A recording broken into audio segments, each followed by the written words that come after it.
সুপ্রিয় দর্শক, আসসালামু আলাইকুম। আশা করি যে যেখানে আছেন ভালো আছেন, সুস্থ আছেন। আজকে রান্না করলে একদম আনকমন একটা রেসিপি লিয়ে আইছি। আজকে শেয়ার করুম রান্নাগুলোর লগে পুঁই ফল দিয়ে মুরগির মাংস দিয়ে রান্না। আসলে এই আনকমন রান্নাটাই অনেক দিন রান্না করুম করি, রান্না করাই হয় না। আজকে এই রান্নাটা লয়ে হাজির হয়ে গেলাম। আশা করি আপনারা আর ভিডিও করে পছন্দ করে শেষ পর্যন্ত দেখবেন, তাহলে পুরো ভিডিওটা বুঝতে আপনাকে অনেক সুবিধা হইব। তাহলে আপনারা আর রেসিপিকে দেখে রান্না করে নেবেন। ইয়ানে একদম আমার নিজের গাছে আমি ছাদে বালতির মধ্যে পুঁই শাক লাগাইছি। এই পুঁই শাক থেকে মাশাআল্লাহ অনেকগুলি শাক হয়েছে, একদম তাজা তাজা। আর অনেকগুলো পুঁই ফল হয়েছে, মানে পুঁই শাকের গোড়া হয়েছে। দেখছেন হাতাকা কত বড়, একদম কচকুচ্ছে, মনে হয় কাঁচে খাইয়ে লাই এরকম মাশাআল্লাহ করি আমার বালতির মধ্যে হয়েছে। এই যে পুঁই শাকের গোড়াগুলো, এই পুঁই শাকের গোড়াগুলো আমার কাছে কিন্তু অনেক প্রিয়। এই পুঁই ফলের গোড়া কিন্তু আন্নের মাংস দিয়ে আনলে কিন্তু অনেক মজা হয়। আরও বিভিন্নভাবে রান্না করা যায়। আসলে এসব গোড়াগুলো বাজারে প্রচুর দাম, 100 থেকে 150 টাকা দাম, কিনতে সবাই সে কুলায় না। কিন্তু আজকে আর নিজের গাছের তুনে আমি শাক আর পুঁই ফলগুলারে লই আজ মাংস দিয়ে রান্না করুম। আর বাকি শাকগুলারে এভাবে কাটিলামু। আর এই পুঁই ফল দিয়ে মাংস দিয়ে রান্না করলে কতটাই টেস্টি হয়েছে, কতটাই মজা হয়েছে, আমি যতই কি আনারা বিশ্বাস করতেন না, একবার না রান্না করি খাওয়া পর্যন্ত। আর আশা করছি আর রেসিপিকে দেখে রান্না করে নেবেন এবং কমেন্টস করে আর জানাবেন কেমন হয়েছে। আর সাবস্ক্রাইব করে পাশে থাকা অল বাটনে প্রেস করে রাখবেন। এবার ইয়ানায় প্রায় 1 কেজি মুরগির মাংস নিছি। ইগিনরায় একবারে মিডিয়াম বড় সাইজের টুকরা করে নিচ্ছি। যে এরকম টুকরা করে নিছি থুল গোস্ত। আবার একটু হাড্ডি চাইও নিছি, এটা হইলো হাতা।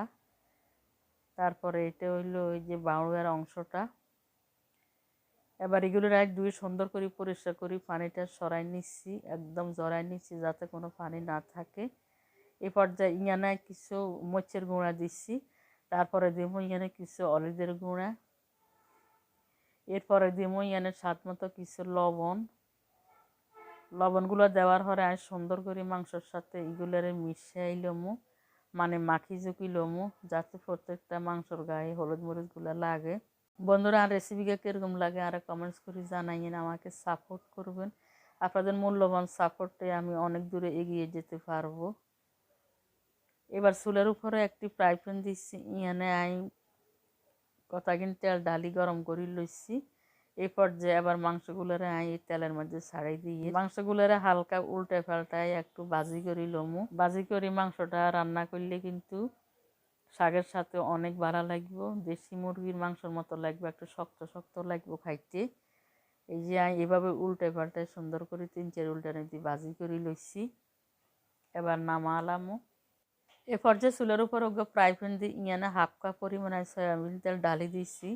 এবার ইয়ানে কিছু অংশ পেঁয়াজ দিয়ে দিচ্ছি, 2টা পেঁয়াজের কুচি কুচি করে দিচ্ছি। এবার ইয়ানে 2 টুকরা দারচিনি দিচ্ছি, 4টে এলাচি দিচ্ছি। দিবার হরে দিয়ে এখানটা হালকা কিছু তেলের মধ্যে ভাজিলাম যাতে একটু নরম হয়ে যায়। কিছুক্ষণ নরম হয়ে যাবার পরে এবার ইয়ানে কিছু আদা রসুন ব্যবহার করুন। ইয়ানে 1 চামচ পরিমাণ রসুন বাটা দিচ্ছি। তারপরে দিব ইয়ানে 1 চামচ আদা বাটাগুলো কিছুক্ষণ আবার পেঁয়াজের সাথে লাড়ি চাড়ি মিশাইলাম। এই পর্যায়ে দিব ইয়ানে 1/2 চামচ পরিমাণ হলুদের গুঁড়া।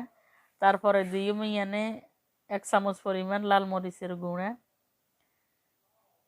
এরপরে দিব ইয়ানে 1 চামচ জিরা গুঁড়া। এরপরে দিব ইয়ানে 1 চামচ ধনিয়া গুঁড়া। সবার লাস্টে দিব ইয়ানে স্বাদ মতো লবণটা দিবার পরে কিছুক্ষণ মশলাগুলো তেলের সাথে ভাজিলামু। মশলাগুলো ভাজা এবার পরে দেখতে পাচ্ছেন সুন্দর একটা তেল ছাড়াই দিছে। এবার ইয়ানে 1/2 কাপ পরিমাণ হানি দিব যাতে মশলাগুলো 2-3 মিনিট কষানো যায়।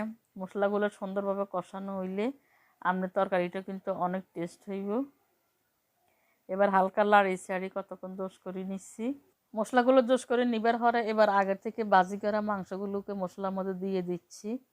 দিয়ে দিবার পরে এবার সুন্দর করে লাড়ি চাড়ি ঢাকনা দিয়ে আরও কতক্ষণ মাংসগুলোরে কষাই নিমু, যাতে মাংসগুলো থেকে কাঁচা গন্ধটা চলে যায়। এর ফাঁকে যে সুন্দর করে লাড়ি চাড়ি মিশাই লমু।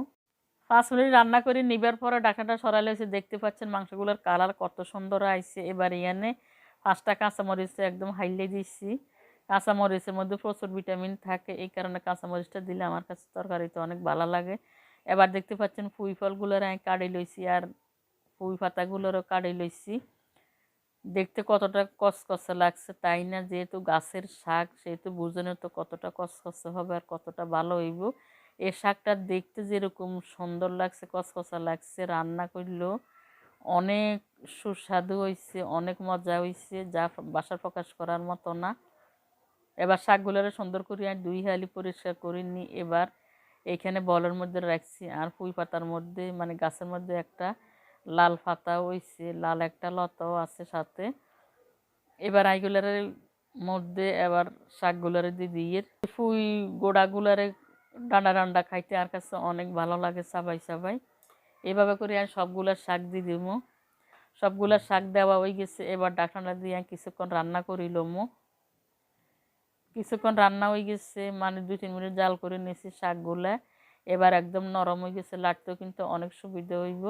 যারা শাক রান্না করেন আমার এই টেকনিকটা অবশ্যই অবলম্বন করবেন। যে কোনো শাক রান্না করবেন, শাকগুলো দেওয়ার সাথে সাথে ঢাকনাটা লাগাই দিবেন, তাহলে তাড়াতাড়ি শাকগুলো নরম হয়ে যাইব আর উল্টাইতে পাল্টাইতে লাড়তে ছাড়তে কিন্তু অনেক সুবিধা হইব।